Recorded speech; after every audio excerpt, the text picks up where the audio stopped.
Hello everyone, Heinlein here and welcome back to my channel. First of all, I just want to apologize for my voice because as I am recording this I'm having a rather bad cold. But I wanted to make this video just to have a look at what happened in the DCS in 2022 and my hopes for 2023. This year has, as many of you know, been quite a good year for DCS, despite everything that has happened with skyrocketing inflation, an energy crisis and a new war in Europe. We all need escapism in this world, and DCS is for me and many others just that. I'm just gonna say that I'm not going to list everything, because if I do, this video will be the length of the Lord of the Rings trilogy, and ain't nobody got time for that. When it comes to the game engine, we have seen some quite nice additions to the weather system, especially with moving clouds and dynamic weather that makes the world seem much more alive and immersive. And the second thing is, of course, the implementation of the new AI. In May we got a new BVR AI that changed how the enemy air units behaved before the merge, and now will do more realistic maneuvers in order to avoid incoming missiles. I made a video on that, and if you want to check it out, I put a link in the description. And in October we got a new Dogfighting AI, and now the AI behaves more like a real human, and it will try to exploit your mistakes, and it evaluates the state of your aircraft before deciding on an action. We can all remember how an MiG-15 could outmaneuver an F-18 and pull 15 Gs with no sweat. Well, not anymore. There are still some flaws in the AI behavior, and it does act kind of stupid at times, and kind of, what can you say, predictive. But it is a huge improvement, especially for you guys who only play single player or servers that do PvE. I also made a video on the new Dogfighting AI that you can take a look at if you want to. Again, links in the description.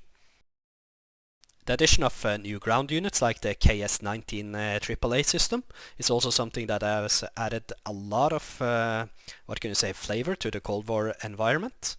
We also got new water effects, where we now actually can see the water before we fly straight into it, because we don't watch our altitude. The F-16, 18 and Apache have also seen huge improvements this year. I do not fly these planes that much, but large chunks of the DCS community fly those almost exclusively, so this is really big for them. And the Hind has also seen some big improvements with the addition of door gunners, R-60 air-to-air missiles, and a talking Petrovich. And Petrovich also takes time to actually identify ground units, something that a real human also would do, so that is also really nice. And for us Top Gun fanboys out there, the Tomcat have also seen a lot of love and tuning of the Hawk-9 radar. And the biggest one is of course that we now can see jamming on the radar screen. We got new pilot bodies, an overhaul of the autopilot, and I would say a near perfection of the Phoenix missile. Now, I know that the Phoenixes has been a yo-yo this year, from being OP to being okay to non-functioning, working, not working, and back to working. But from what I have seen, it behaves much more like a real missile now. We need to remember that the Phoenix missile was meant to shoot down bombers, not fast-moving fighters.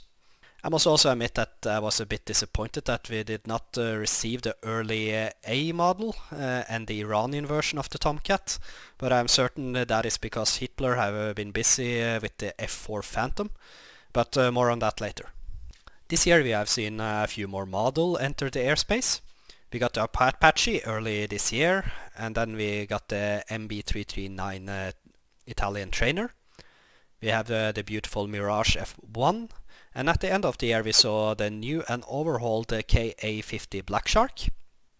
The F-15 was heavily teased in last year's 2022 and beyond video, and many people hoped that we would have the F-15 this year, but unfortunately that has not happened. But judging from what we get from ED and RASPAM, it seems to be in the final stage before launch. And speaking of modules, this year we have seen a large number of new modules being announced. I won't go through them all, but there are essentially 4 modules that I'm genuinely hyped for. The first is the Kola Peninsula map.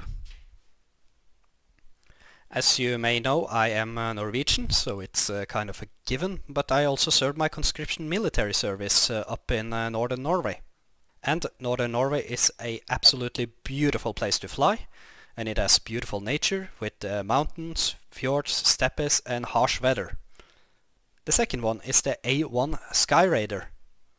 This classic from the early Cold War is one I'm looking forward to, and flying a prop plane into a battle space populated with MiGs, SAM systems and AAA fire is really badass. The third one is the Sinai map.